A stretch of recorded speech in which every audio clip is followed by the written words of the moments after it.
우리 함께 사도신경으로 우리의 신앙을 고백하겠습니다. 나는 전능하신 아버지 하나님 천지의 창조주를 믿습니다. 나는 그의 유일하신 아들 우리 주 예수 그리스도를 믿습니다. 그는 성령으로 잉태되어 동정녀 마리아에게서 나시고 본디오 빌라도에게 고난을 받아 십자가에 못 박혀 죽으시고 장사된 지 사흘 만에 죽은 자 가운데서 다시 살아나셨으며 하늘에 오르시어 전능하신 아버지 하나님 우편에 앉아 계시다가 거기로부터 살아있는 자와 죽은 자를 심판하러 오심이니이다. 나는 성령을 믿으며 거룩한 공교회와 성도의 교제와 죄를 용서받는 것과 몸의 부활과 영생을 믿습니다. 아멘. 찬송가 586장 찬양 드리겠습니다.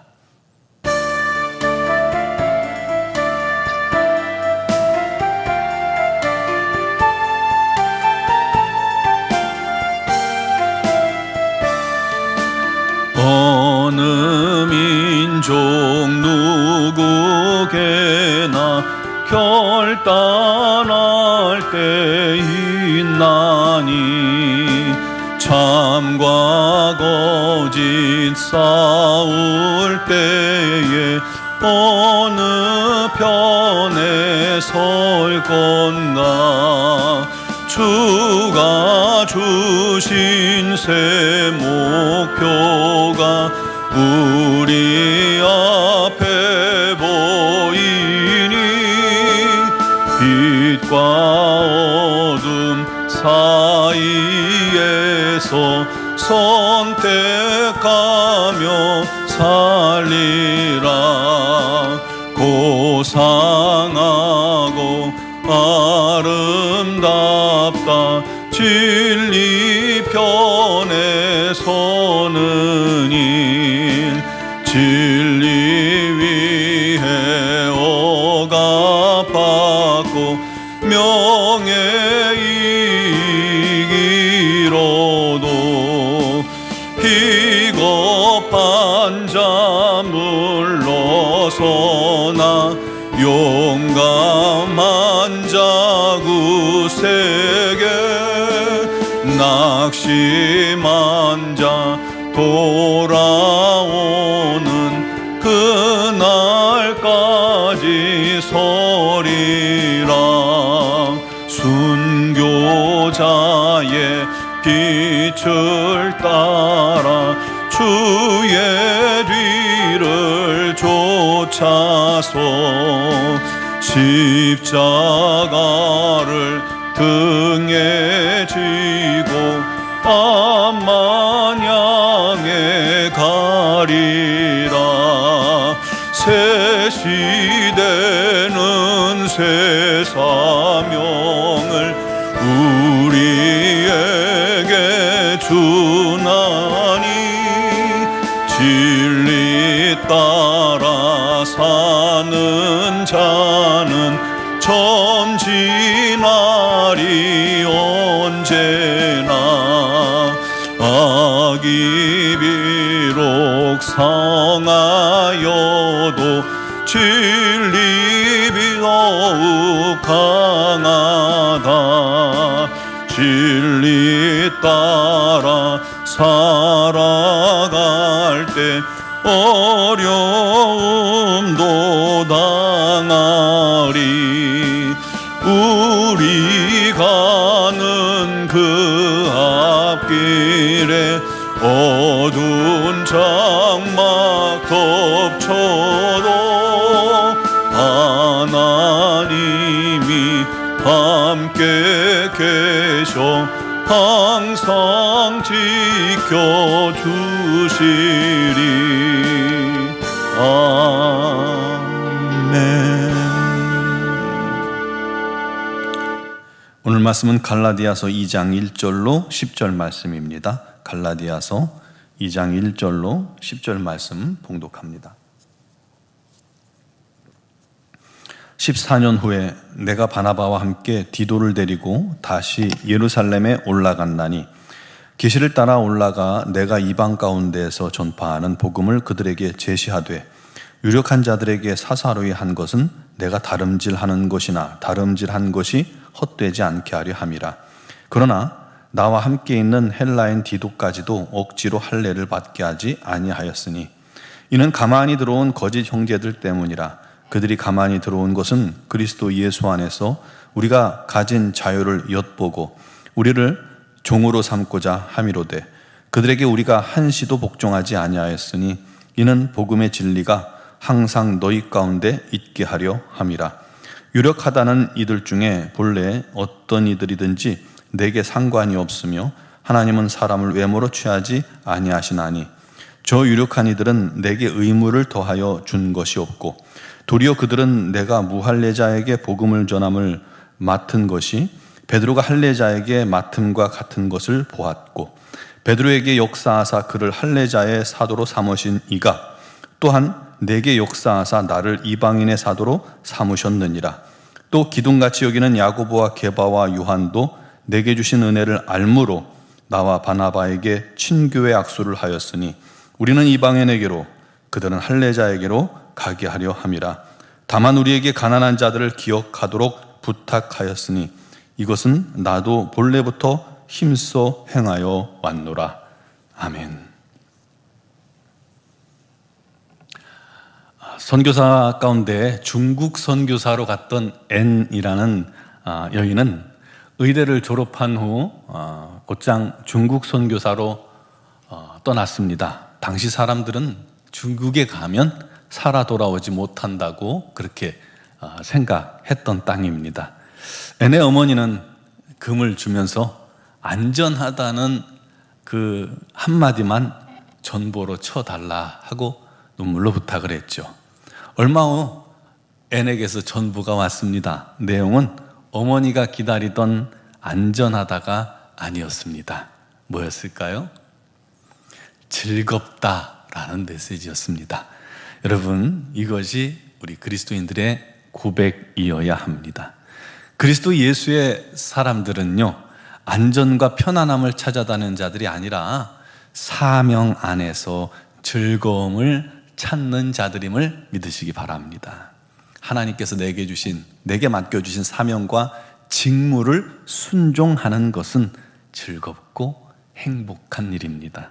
그 인생이 거짓 위에 세워진 것이 아니라 진리 위에 서 있음을 믿고 확신하기 때문에 기쁨과 감사함으로 행하게 되는 것이죠. 여러분, 그것이 바로 사명자의 모습, 사명자의 자세입니다.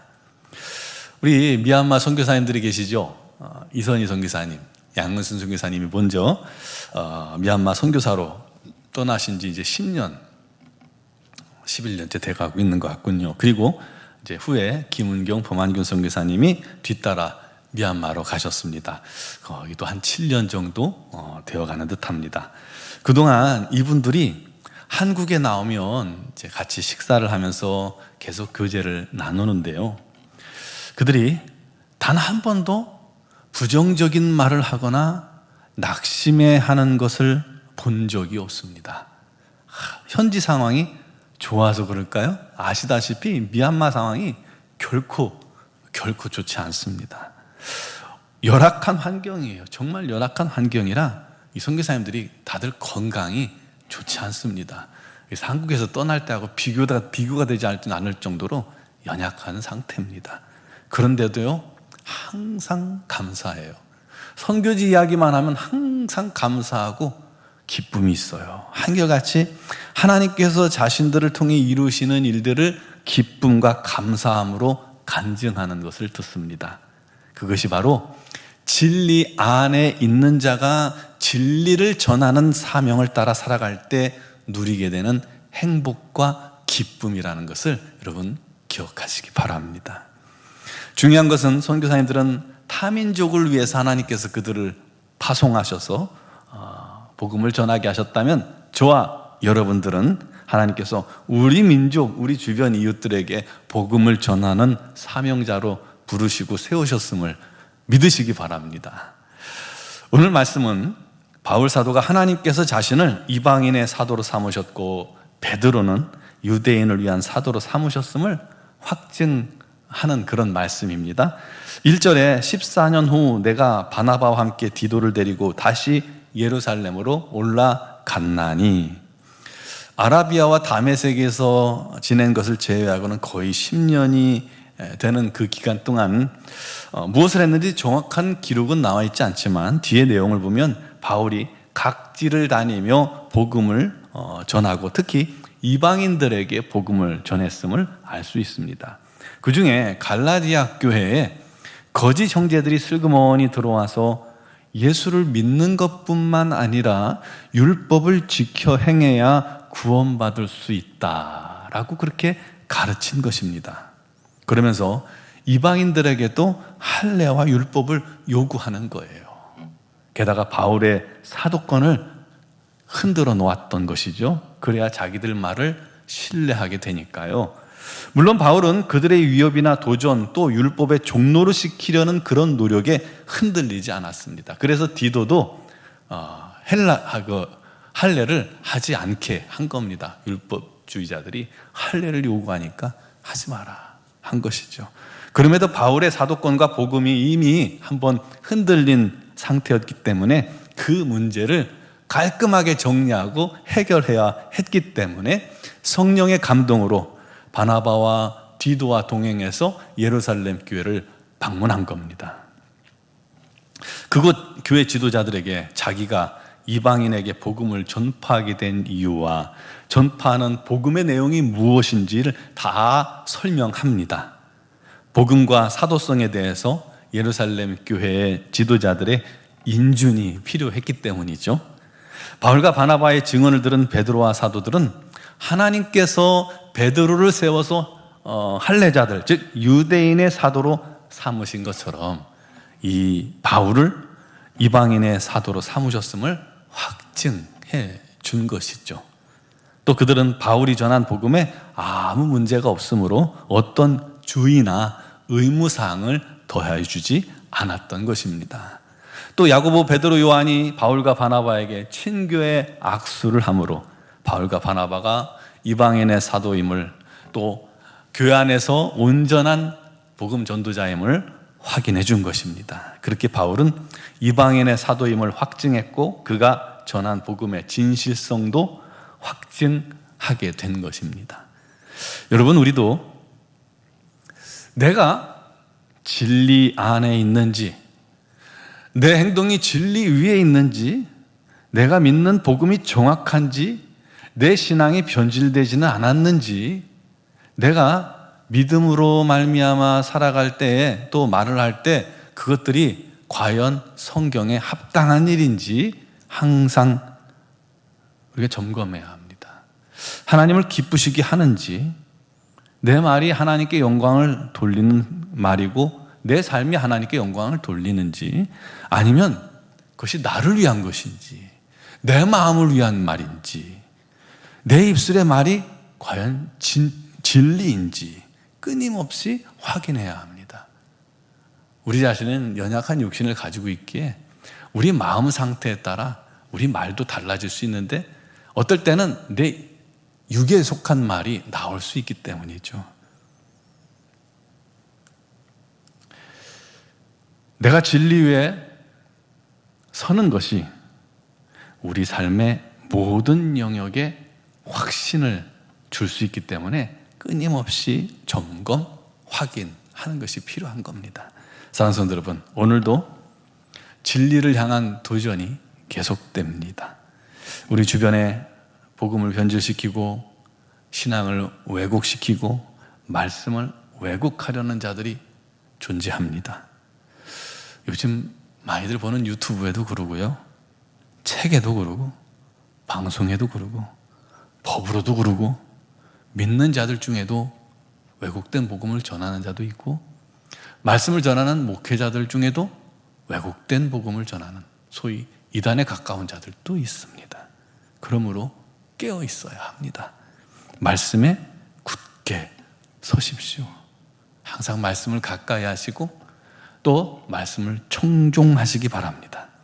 진리에 굳게 서는 것 자체가 얼마나 중요한 일인지 모릅니다. 흔들리지 않는 견고한 진리 위에 믿음의 터를, 믿음의 반석을 탁 세우고 그렇게 주님 뜻대로 행하는, 주님께서 내게 주신 사명을 따라 살아가는 그런 기쁨과 감사가 넘치는 삶이 되기를 주님의 이름으로 축원합니다. 기도드리겠습니다. 사랑하시는 아버지, 우리가 날마다 진리 안에 서기를 바랍니다. 진리 위에 서서 살아가기를 소망합니다. 우리 입술의 모든 말과 우리의 모든 손과 발이 주님 뜻에 합당하기를 원합니다. 주님 기뻐하시는 삶이 되기를 원합니다. 또 주님께서 원하시는 입술의 고백이 되기를 원합니다. 내가 사는 것은 내가 사는 것이 아니 오직 내 안에 그리스도께서 사시는 것이라는 그 고백과 같이 우리도 내 안에 그리스도가 온전히 나를 통해 바르게 증거되어지고 바르게 행동해지고 또 역사하는 은총이 있게 하여 주시옵소서. 그를 위해서 우리의 어리석음과 미련함을 항상 깨우치게 하시고 또 우리 안에 우리 하나님 보시기에 합당치 못한 것들을 날마다 드러내시고 깨닫게 하시고 버리게 하여 주시옵소서. 내 욕심, 내 자존심, 내 성질대로 살아가는 것이 아니라 오직 우리 주님의 뜻과 우리 주님의 사명과 우리 주님의 진리 위에 서서 담대하게 살아가는 우리 모든 성도들 그리고 우리 노원중앙교회가 되게 하여 주옵소서. 오직 진리 서기 위해 힘쓰는 교회에게 우리 하나님께서 놀랍도록 우리 하나님의 부흥을 이루어 주실 줄 믿습니다. 성령의 충만함과 기도의 능력과 아버지 말씀의 풍성한 은혜가 넘치는 복된 교회 되게 하여 주옵소서. 수능을 마치고 또 이렇게 미래를 준비하는 자녀들을 주님께서 붙드시고 취업을 준비 중인 자녀들도 주님께서 붙드시고 여러 가지 사정과 형편을 주님께 아뢰는 사랑하는 성도들의 기도도 주님께서 들으시고 역사하여 주셔서 오직 그 모든 일이 하나님의 뜻 안에 있게 하여 주시고 모든 일이 우리 하나님께 감사와 영광이 되게 하여 주옵소서. 아버지 하나님, 주님의 뜻을 이루는 거룩한 삶을 살 때 지혜와 명철을 날마다 더하여 주시옵소서. 이제 연말입니다. 한 해를 주님 안에서 잘 돌아보게 하시고 25년 한 해를 또한 온전히 준비하는 지혜가 있게 하여 주옵소서. 미얀마 땅에 복음을 증거케 하시니 감사합니다. 우리 선교사들에게 건강 허락하시옵소서. 또 사명 감당할 수 있는 능력도 주시옵고 성령의 기름 부어 우리 하나님의 뜻대로 사용하여 주옵소서. 선교사로 준비하고 있는 가정 그리고 단기 선교를 준비하는 영혼들도 우리 하나님의 놀랍고 풍성한 은혜와 인도하심이 넘치게 하여 주옵소서. 아버지여, 오늘 이 새벽에도 주의 이름 부르며 간구하는 기도에 주님께서 응답하시고 영상을 통해 예배하는 모든 심령들에게도 놀라운 은혜가 넘치게 하실 줄 믿사옵고 예수 그리스도의 이름으로 기도드리옵나이다. 아멘.